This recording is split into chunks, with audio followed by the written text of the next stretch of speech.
हाथ जोड़कर कि जो भी जनप्रतिनिधि इस पर गंभीर है, इनके आंसू पहुंचना चाहता है, तो किसी एक का मकान मत तोड़ो, हमें यहीं ही रहने दो, हमें यहीं ही रहने दो। मैं हिम्मत सिंह, इनके साथ में ये जो माला इन्होंने मुझे अभी दी। आपने झांसी की रानी का नाम जरूर सुना होगा, लेकिन कोटा में एक महिला लक्ष्मीबाई ने एक बड़ा आंदोलन खड़ा कर दिया है, जिसे लेकर कोटा आनंदपुरा क्रेशर बस्ती में सालों से रह रहे हजारों परिवार यूआईटी द्वारा मकान के आगे लाल निशान लगा दिए जाने के बाद से ही न्याय की गुहार लेकर धरने पर बैठ गए हैं, जहां उनके साथ वरिष्ठ समाज सेवी हिम्मत सिंह हाड़ा और महिला सेवाभावी संस्था के सचिव महनाज पटेल भी मौजूद रहे। आगे देखिए सूचना इंडिया की स्पेशल रिपोर्ट। हिम्मत सिंह हाड़ा मौके पर पहुंचे तो काफी दूर गाड़ी खड़ी कर अंदर जाना पड़ा, क्योंकि बस्ती में पूरी सड़कें टूटी हुई थी। बड़े बड़े गड्ढे, उनमें भरा कीचड़ पानी, जैसे जानवरों की तरह दयनीय हालत में जीने को मजबूर हजारों परिवार की हालत देख बेहद दुख हुआ। स्थानीय पार्षद की भूमिका बस्ती के लोगों की नजर में संदेह के घेरे में है। बस्ती में लाइट काट दी गई, पीने का पानी नहीं है, दूर से लाना पड़ रहा है, लोगों को गड्ढे में भरे पानी से नहाने पर मजबूर होना पड़ रहा है।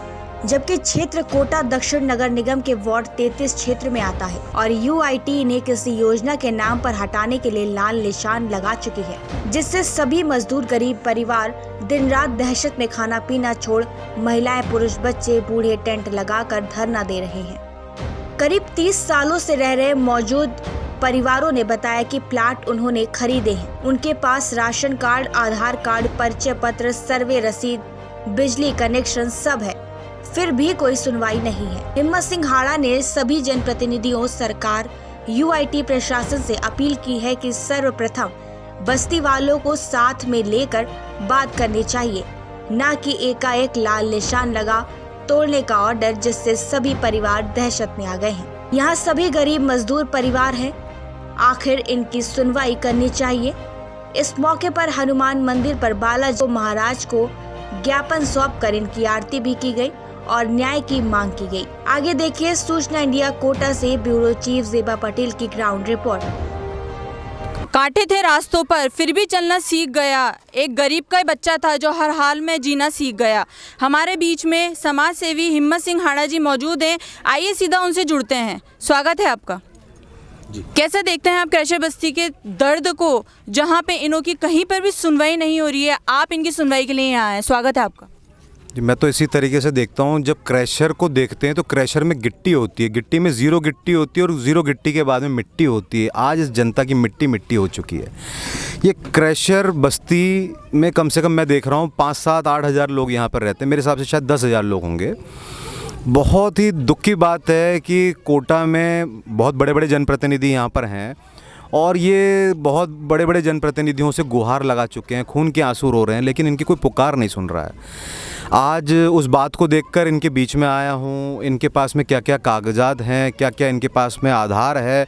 तो यहाँ के लोगों ने मुझे बताया कि हम लोग 25-30 साल से जो लोग यहाँ पर रह रहे हैं, एक इनको बिना नोटिस के यहाँ पर लाल निशान लगा दिए जाते हैं और इनको ये इनमें डर का माहौल बना दिया गया है कि कभी भी इस बस्ती को हटा दिया जाएगा और मिट्टी मिट्टी कर दिया जाएगा। जो क्रैशर बस्ती जो लोगों का महल बनाने का काम कर रही है, यहाँ पर मज़दूर रहते हैं, यहाँ पर किसी के नहीं है मस्ती, यहाँ नहीं रहती है कोई हस्ती, नहीं है किसी के कोई मस्ती और गरीब है बस्ती। बहुत दुख की बात है, गंभीर विषय है। अगर एक तरफ तो हम कह रहे हैं बेटी बचाओ बेटी पढ़ाओ, एक तरफ हम कह रहे हैं गरीब को बसाओ, तो यहाँ गरीब को हटाओ, ये कौन सी योजना चल रही है? मुझे तो लग रहा है कि चारों तरफ गरीब परिवार हैं। मुझे नहीं लगता, ये शायद मुश्किल से 2000, 3000, 4000 रुपये मुश्किल से कमाते होंगे और उसके बावजूद यहाँ पर बिजली नहीं है, बिजली काटी हुई है 6 महीने से। लोगों को लाइट का बिल दिखाइए आप, अभी यहाँ पर लोगों के बिल आ रहे हैं, मतलब दिल नहीं है बड़े बड़े लोगों के और इनके बिल आ रहे हैं। बिजली नहीं है और फिर भी शुल्क आ रहे हैं। अपने मुल्क में इतना शुल्क लिया जा रहा है इन गरीबों से। ये देखो आप, 6 महीने हो चुके हैं, यहाँ पर बिजली का कनेक्शन नहीं है और बिल आ रहा है। लाइटें नहीं आ रही हैं, लोग खाना नहीं बना पा रहे हैं, अंधेरे में जीने को मजबूर हैं। मुझे तो लगता है एक तरफ हमारे देश के बड़े बड़े, चाहे प्रधानमंत्री जी से लेकर मुख्यमंत्री जी, ये बातें कर रहे हैं कि गांव-गांव, ढानी-ढानी तक हम बिजली पहुंचाएंगे, घर-घर में रोशनी फैलाएंगे, तो ये अंधेरा करने का काम कौन कर रहा है? इन गरीबों के सुख चैन छीनने का काम कौन कर रहा है? आज बस्ती को 2 बजे भी कहीं कोई उजाड़ने, कोई जेसीबी मशीन ना आ गई हो, कोई प्रशासन नहीं आ गया हो, इन्होंने क्या गलती करी है? इन्होंने पैसा देकर मकान प्लाट खरीदे। ये लोग यहाँ पर आधार कार्ड, राशन कार्ड, तमाम तरह के वोटिंग की पात्रता रखते हुए, ये आप देखिए यहाँ पर, ये पैन कार्ड है, पाकिस्तान का कार्ड नहीं है, ये भारत का कार्ड है। ये देखिए आप, जन आधार कार्ड है, ये कोई अमेरिका का कार्ड नहीं है। अब इतना होने के बाद भी राजस्थान की जनता क्या मध्य प्रदेश से बात करेगी? क्या यहाँ की जनता क्या किसी और विदेश मंत्री से बात करें? अपने देश के लोगों से बात नहीं करें? यहाँ के जनप्रतिनिधियों से बात नहीं करें? लेकिन आज इनकी सुनवाई करने वाला कोई नहीं है।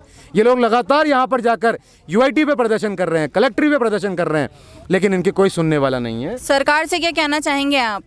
मैं आपके चैनल के माध्यम से इन गरीबों की तरफ से हाथ जोड़कर विनती करता हूँ, हाथ जोड़कर, कि जो भी जनप्रतिनिधि इस पर गंभीर है, इनके आंसू पोंछना चाहता है, तो ये लोग ना तो राजनीति करना चाहते हैं। मुझे खुद को भी बहुत नफरत है राजनीति करने वालों से, राजनीति करने से। और मैं यहाँ मानता हूँ कि यहाँ के जनप्रतिनिधि भी बहुत संवेदनशील हैं। वो, मुझे विश्वास है कि वो जल्द ही इनकी सुनवाई करेंगे, इनकी रुलाई नहीं करेंगे, सुनवाई करेंगे। यहाँ बहुत बड़े बड़े हमारे जिम्मेदार जनप्रतिनिधि हैं जिनका भारत में और राजस्थान में अपना वर्चस्व है। मैं कहूँगा ये आधार है, ये निराधार नहीं है। इनके पास में जनाधार है। अरे जिसके जनाधार होता है उसकी बात की जाती है। इनके पास जनाधार है, सरकार ने बनाया है। तो सरकार, बिजली के बिल होते हुए बिजली नहीं दी जा रही है, बस्ती को हटाकर मस्ती आ रही है, तो ये जनता रो रही है, खून के आंसू बहा रही है। मेरा हाथ जोड़ के जनप्रतिनिधियों से, यहाँ के विधायक से, यहाँ के यशस्वी सांसद से, यहाँ के आदरणीय मुख्यमंत्री जी से, यहाँ के यशस्वी प्रधानमंत्री जी से हाथ जोड़कर निवेदन है, ये जनता है साहब, ये तो वोट देती है, लेकिन इनको अगर कोई चोट देता है, इनके बस्तियों पर कोई नोट लेता है, तो इनके दिल में चोट होता है। तो मैं हाथ जोड़कर करबद्ध निवेदन करता हूँ। आज बस्ती के लोगों ने मुझे यहाँ पर आमंत्रित करा। यहाँ पर इतनी महिलाएं बैठी है, इनके घर में भी चूल्हा नहीं जल रहा है, अंधेरा हो रहा है। मैं बहुत देखकर बहुत आहत हूँ और बहुत दुखी मन से कह रहा हूँ कि अनंतपुरा क्रशर बस्ती बचाओ संघर्ष समिति द्वारा ये गरीब लोगों ने कैसे तो टेंट खरीदा होगा, या नहीं होगा तो कैसे तो इसका किराया देंगे। मैं हिम्मत सिंह, इनके साथ में ये जो माला इन्होंने मुझे अभी दी, मैं कह रहा हूँ, अभी हमने एक माला बालाजी को पहनाई है, इन्होंने मुझे पहनाई है। यही माला मैं ही इन लोगों के साथ में, इनके आंसू पोंछ लीजिए। जो भी विधायक हो, मंत्री हो, सांसद हो, जो भी पोंछ देगा, इनके आंसू ज़मीन पे गिरने से पहले इनको संभाल लेगा। मैं खुद आने को तैयार हूँ, उनको माला पहनाऊँगा। ये माला पहनने के लिए कोई व्यक्ति बताए तो उसे कि मैं तैयार हूँ। तैयार कौन है? हम आने को तैयार हैं। समय आप बता दीजिए मिलना किससे है। ये तो हाथ जोड़िया है, ये तो धरने प्रदर्शन, यहाँ के यूआईटी के अंदर जाकर आप सबसे गुहार लिया है, लेकिन इनकी पुकार कोई नहीं सुन रहा है। इसलिए कह रहा हूँ आपके मीडिया के माध्यम से, क्योंकि आज कोई भी कह सकता है, ये आसान होता है किसी को डिफेम करना, आसान होता है किसी को परेशान करना, आसान होता है कह देना कि ये लोग राजनीति कर रहे हैं। ये राजनीति नहीं कर रहे हैं। इनके मकान, आशियाने उजाड़ने की बात की जा रही है। भूख मिट चुकी है, खून के आंसू रो रहे हैं ये लोग। यहाँ के कार्यकर्ता खुद एक कांग्रेस के हैं। यूडीएच मंत्री शांति कुमार धारीवाल जी ने पूरे कोटा के अंदर विकास कार्य चला रखा है, लेकिन यहाँ पे हज़ारों लोगों का घर उजाड़ा जा रहा है। क्या कहना चाहेंगे आप? मैं तो यही कहना चाहता हूँ और कहना भी चाहूँगा, जो भी जनप्रतिनिधि यहाँ पर हैं, आज मैं इस बस्ती में आया हूँ, मेरी भी ये जानकारी में पूरा आ चुका है। हम मंत्री जी से लेकर मुख्यमंत्री जी और प्रधानमंत्री जी तक पोर्टल के माध्यम से प्रशासन को और सरकार तक इन गरीबों की आवाज़ को पहुंचाने का काम करेंगे, उस सेतु का काम करेंगे और उनको ये बताने का काम करेंगे कि किस तरीके से इनके लिए रास्ता बन सकता है। और यहाँ पर रखो इनसे वास्ता, बंद मत करो इनका रास्ता, और बदहाल है इनका रास्ता। मतलब बहुत बुरी स्थिति में ये लोग जीने को मजबूर हैं। ऐसी बुरी स्थिति में कि यहाँ पर अगर कोई भी जनप्रतिनिधि आ गया तो उसको भी बहुत दुख होगा। मैं मान सकता हूँ, हो सकता है यहाँ के जितने भी बड़े जनप्रतिनिधि हैं उनको या तो यहाँ के जनप्रतिनिधियों ने वास्तविक स्थिति से अवगत नहीं कराया।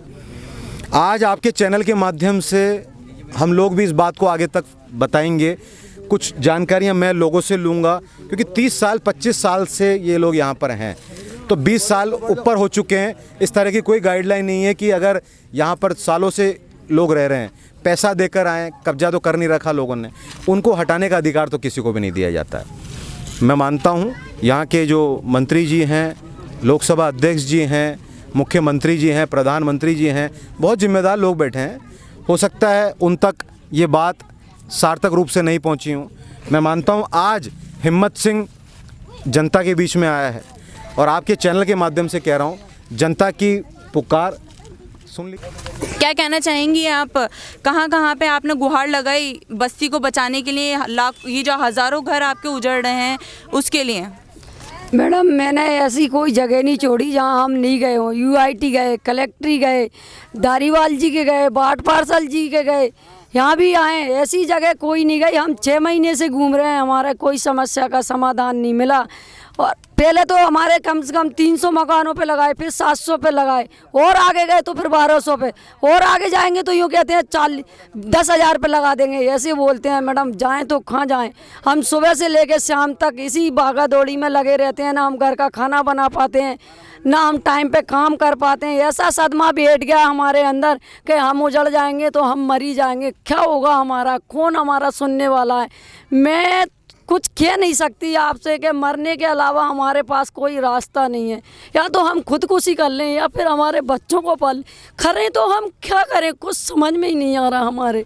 मैं धारीवाल जी से निवेदन न करना चाहती हूँ, सर आप इतने गरीबों को बसा रहे हो तो गरीबों को उजाड़ी क्यों रहे हो? आप कोई यहाँ कोई योजना ला रहे हैं तो हमारी बाउंड्री बाहर घुमा ले खाली जगह में और हमें यहाँ ही रहने दें, हमें कोई तकलीफ़ नहीं है। आप कोई भी योजना लाओ, कोई भी प्लॉट काटो, हम आपके साथ हैं, पर हमें यहीं रहने दें। हमारी पूरी ज़िंदगी की पूंजी हमारे मकानों में लगा दी, झाड़ू पोंछा कर कर के, अब हम कहाँ जाएंगे?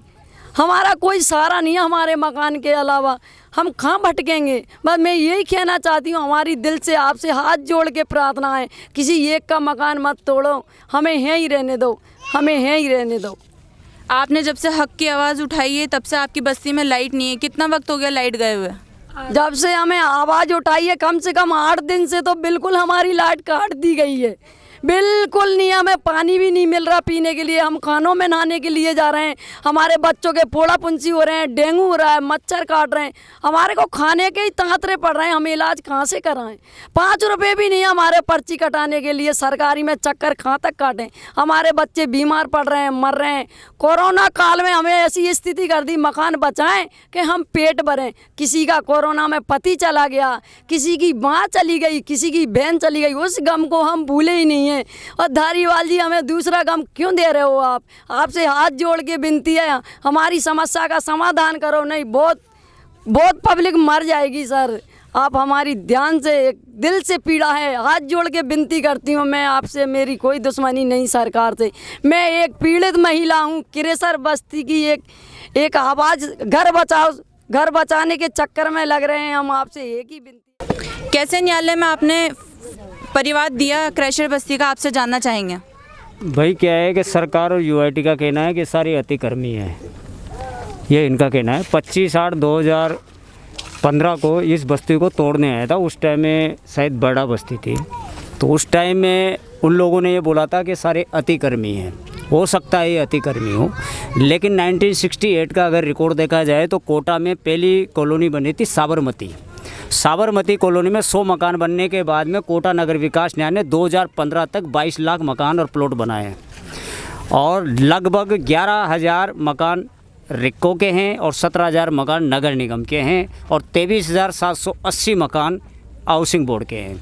कोटा में 3 कच्ची बस्ती हैं जो आवंटित हो चुकी है, जिसमें कम से कम नहीं तो 70,000 मकान है और एग्रीकल्चर लैंड पर कम से कम 6 लाख मकान है। अगर इनकी टोटल गिनती की जाए तो 35 लाख मकान है। कोटा की जनसंख्या 2015 में 11,31,000 है। 4 लाख आदमी फुटपाथ पे और किराए से रह रहे हैं, तो फिर मकान किसके पास है? कोटा में अगर हकीकत देखी जाए तो 4.5 लाख मकान प्लॉट खाली पड़े हुए, जिसमें मवेशी मरे पड़े हुए रहते हैं, मर जाते हैं, उनमें सड़ान पैदा होती है और उसके बाद में बीमारियां पैदा होती है। ठीक है कि यहाँ पर मुकंदरा आवासीय योजना लाई जा रही है, इसका सभी लोग स्वागत कर रहे हैं कि कोटा का चौमुखी विकास होना भी चाहिए। लेकिन जब इसमें 29 अगस्त 2015 को जो मुकदमा दर्ज किया था और उसके मुकदमे के बाद में 1 जनवरी 2020 को इसमें सिविल एक्ट के तहत मुकदमा दर्ज हुआ 183/2020। उस मुकदमे में ये पाया गया था कि इसमें जो आरोपी बने थे, एक तो कोटा कलेक्टर और डीएफओ और कोटा नगर विकास न्यास। कोटा नगर विकास न्यास ने 20 मार्च 2020 को एक शपथ पत्र पेश किया था कोटा न्यायालय में, जिसमें ये लिखा था कि उक्त मुकदमे में जो यूआईटी को आरोपी बनाया गया है उसमें यूआईटी का कोई ताल्लुकात नहीं है, क्योंकि बड़ा बस्ती, क्रैशर बस्ती, अनंतपुरा क्षेत्र में यूआईटी की कोई भूमि नहीं है। ये शपथ पत्र कोटा न्यायालय में पेश किया था कोटा नगर विकास न्यास के तहसीलदार द्वारा। तो जब 2020 में आप लिखित शपथ पत्र पेश कर रहे हो तो आप 2021 में या 280 करोड़ की योजना कैसे ला रहे हो? उस टाइम में जब सामने वाले वकीलों से बहस हुई थी तो उन्होंने ये बताया था कि धारा 61 ये कहती है कि अगर फॉरेस्ट विभाग की भूमि पे कोई व्यक्ति खड़ा भी है और अगर उसके अंदर ज्वलनशील पदार्थ पाया जाता है, जैसा कि माचिस ही क्यों ना हो, तो उसके खिलाफ 3 महीने की सज़ा और 25,000 रुपये का जुर्माना है। अगर एक मकान, अगर एक व्यक्ति को 2 मकान दिया जाता है तो भी 2.5 लाख के समथिंग मकान और प्लॉट खाली बचते हैं। तो मैं तो यही कह रहा हूँ कि कोर्ट सर्वसामान्य है और कोर्ट का आप रास्ता पकड़ो। सभी लोग आपके साथ हैं और सब लोगों की दुआएं आपके साथ है, लेकिन एकजुटता में ताकत है। अलग अलग भगोगे तो सब टुकड़े हो जाओगे। क्रैशर बस्ती के लोगों को न्याय कब मिलेगा और कैसे मिलेगा? न्याय पाने के लिए स्वयं चलना पड़ता है। सारी चीज़ें दूसरों के ऊपर नहीं छोड़ी जाती है, और जब तक आदमी स्वयं नहीं चलेगा तब तक उसको रास्ते का पता नहीं चलेगा। अब ये रास्ते पे एक पटल पे कैसे आएंगे, ये इनके ऊपर है कि ये एक रास्ते के पटल पे आते हैं या लाल निशान लगवाते हैं। कानूनी प्रक्रिया कितनी बाकी है? कानूनी प्रक्रिया यही है कि उसमें स्टे के लिए फाइल लगी हुई है, लेकिन इन लोगों का असहयोग उस स्टे को खारिज करने पे मजबूर कर रहा है और शायद 13/9 को खारिज हो जाएगा वो। कब तक स्टे मिल जाएगा अगर आगे कार्रवाई करते हैं? अगर ये कार्रवाई करते हैं तो लगभग 1 से 1.5 महीना इसमें स्टे में लगेगा, क्योंकि मजिस्ट्रेट इसमें पहले अपील जाएगी, इनकी अपील की सुनवाई होगी, क्योंकि कोई लोग तारीख पे नहीं है कि तारीख पे नहीं आने से कोर्ट नाराज़ है इनसे। क्या बात हुई है आपकी बस्ती? बस्ती वालों ने कहा तो है कि साथ देंगे। अब ये देख लो कितना ये अपने बात पे खड़े उतरते हैं, क्योंकि मान्य न्यायालय है, न्यायालय सर्वसम्मान्य होता है, और जहाँ पीड़ित किसी के साथ पीड़ा होती है या कोई बड़ा दर्द होता है तो वो न्यायालय में एक आस लेके जाता है, न्यायालय उसको पूरी तरह से उसको संतुष्ट करता है। बिल्कुल दोस्तों, सूचना इंडिया के माध्यम से सरकार से निवेदन है हमारा कि इन गरीबों की सुनवाई की जाए और इन गरीबों की मदद हर तरह से करी जाए। मैं जेबा पटेल, सूचना इंडिया से, धन्यवाद।